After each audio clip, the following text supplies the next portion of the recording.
Something is wrong with reality. People freeze mid-movement. Birds stop in the sky. People disappear on camera. And no one can explain it. No softness, no build-up, no philosophy yet. For years, the idea that we might be living inside a simulation was dismissed as science fiction.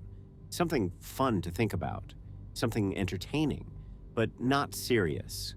Until physicists began asking the same question, until philosophers realized the odds were not in our favor, until tech leaders quietly admitted that statistically, a simulated universe is more likely than a base reality.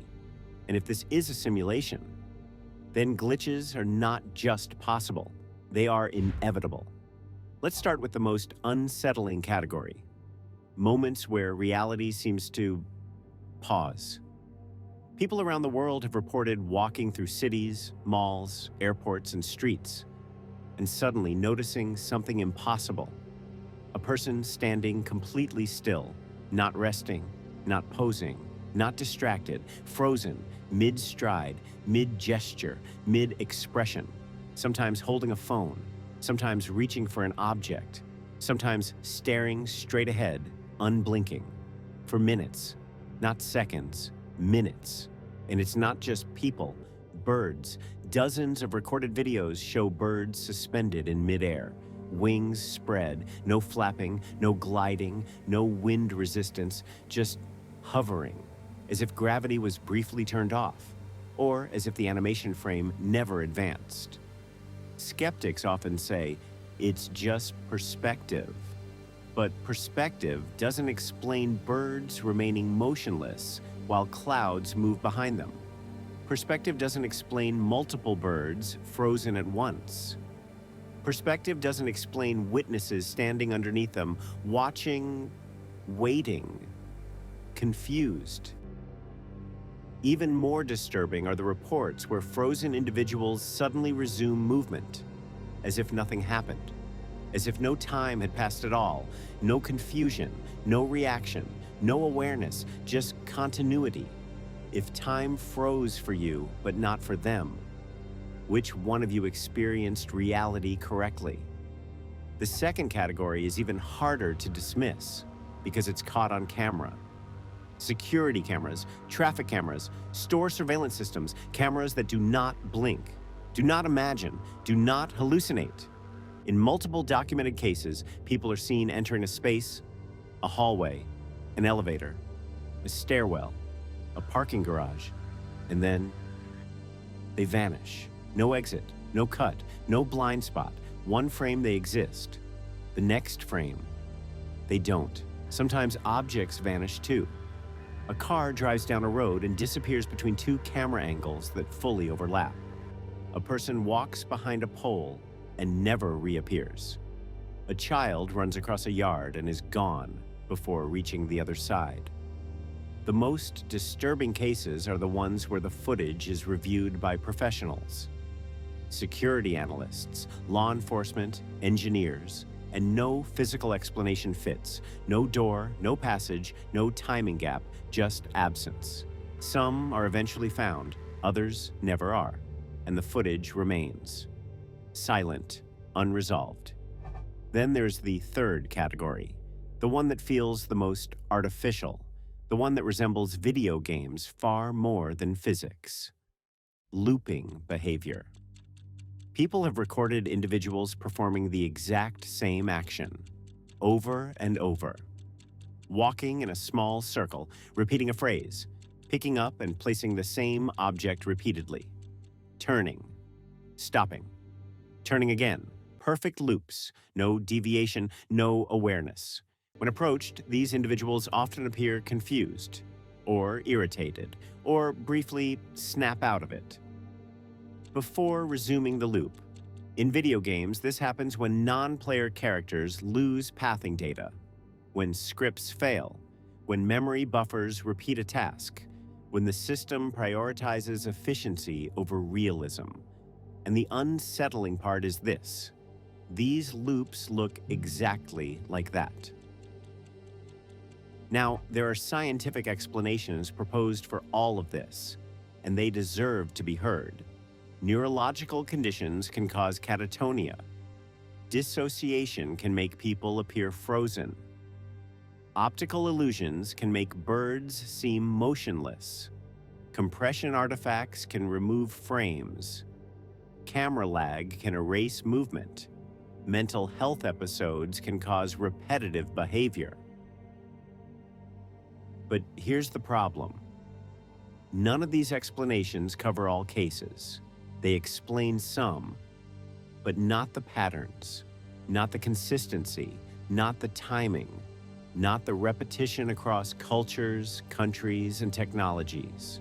More importantly, they don't explain why so many of these events feel designed, as if reality is prioritizing function over detail, as if something is being rendered only when observed, as if the system assumes no one will look closely.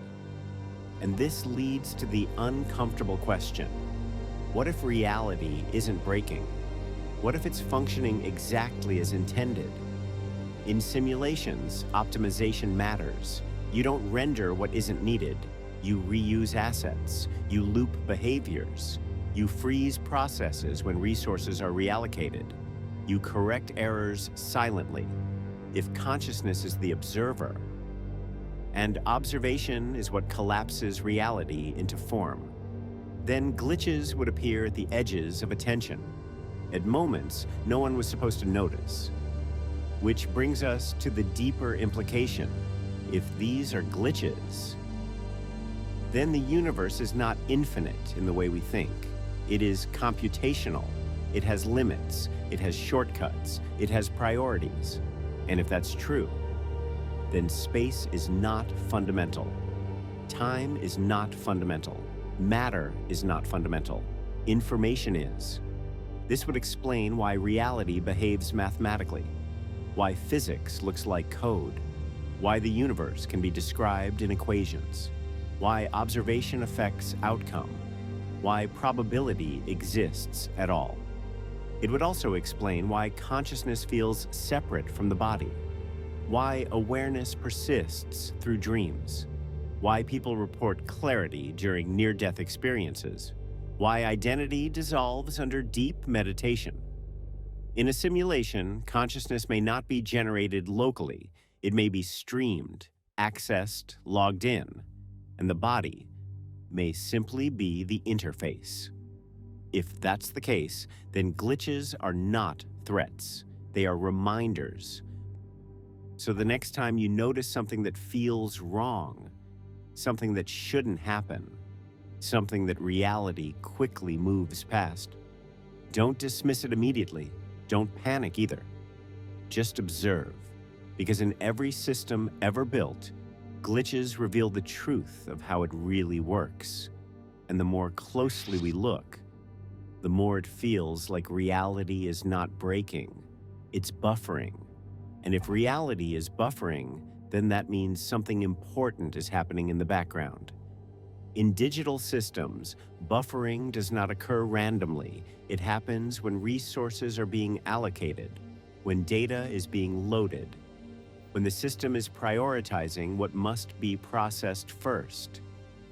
Buffering is not failure, it is preparation.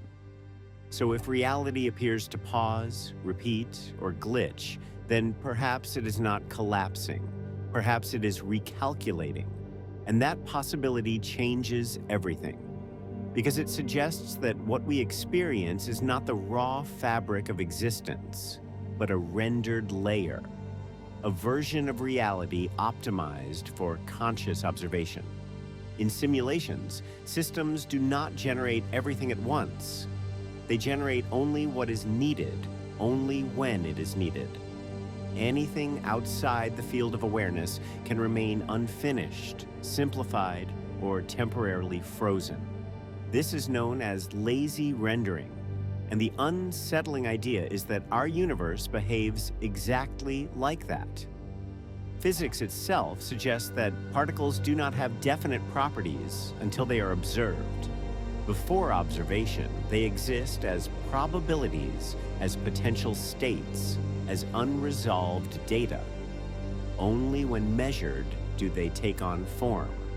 This is not philosophy. This is experimentally verified physics, which raises a disturbing possibility.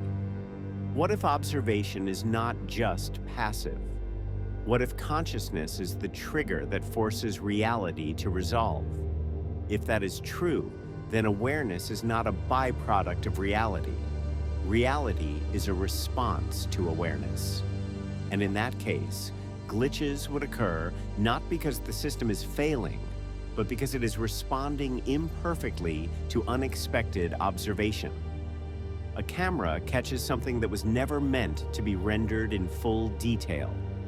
A human notices a moment that was assumed to go unseen.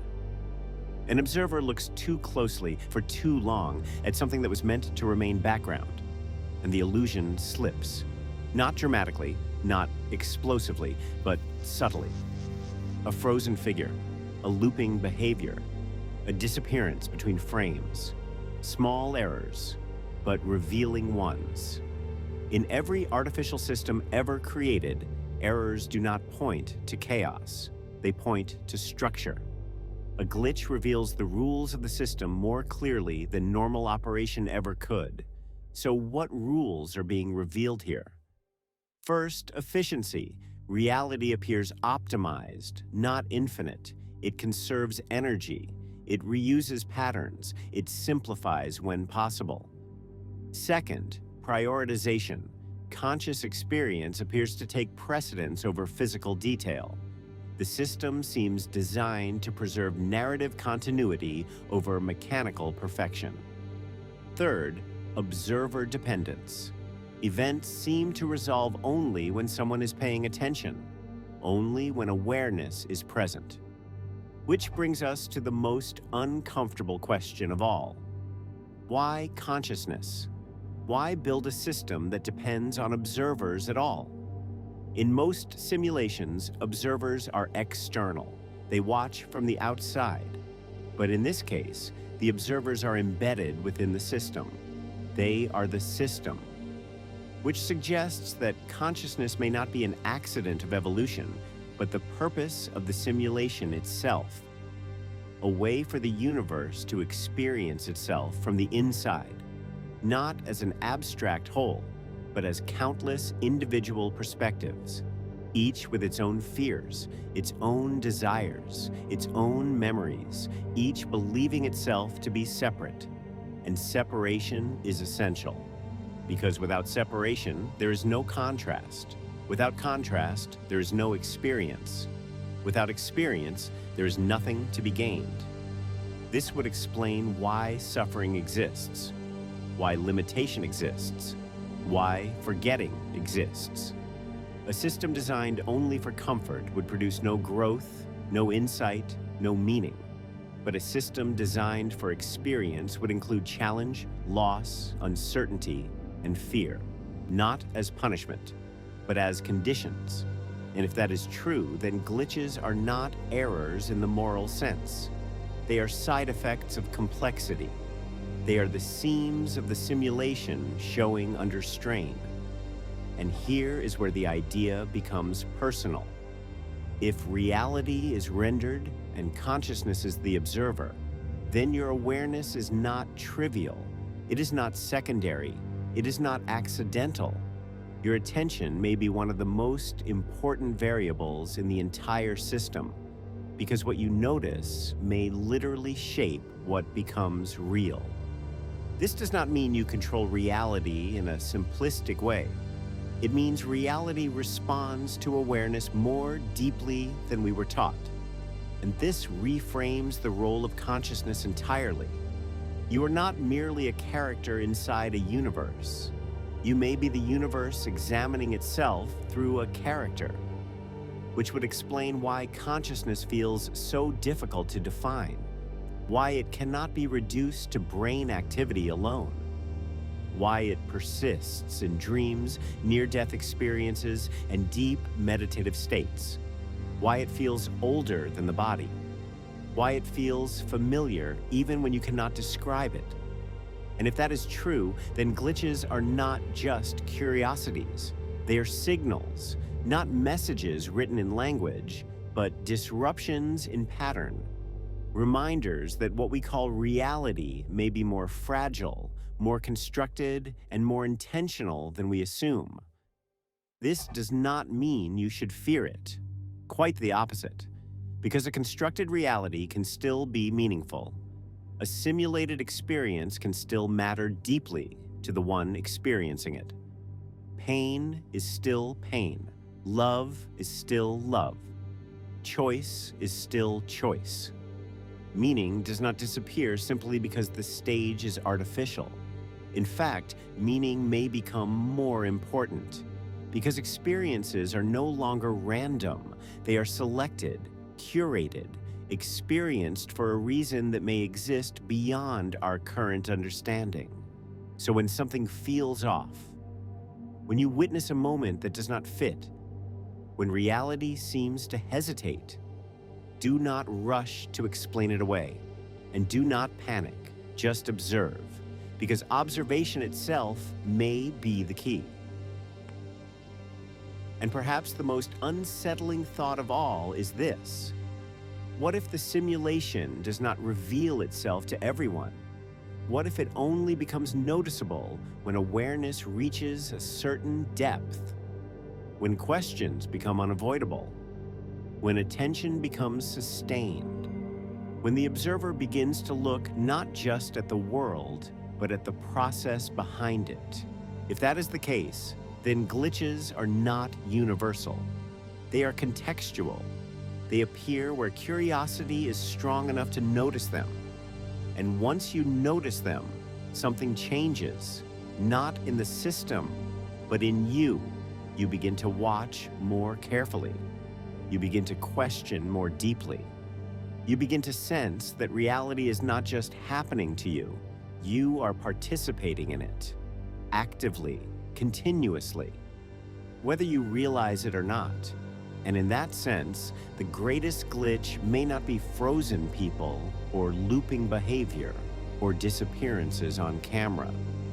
The greatest glitch may be the moment you realize that consciousness itself does not fit the system we were taught to believe in. Because once you see that, you can never fully unsee it.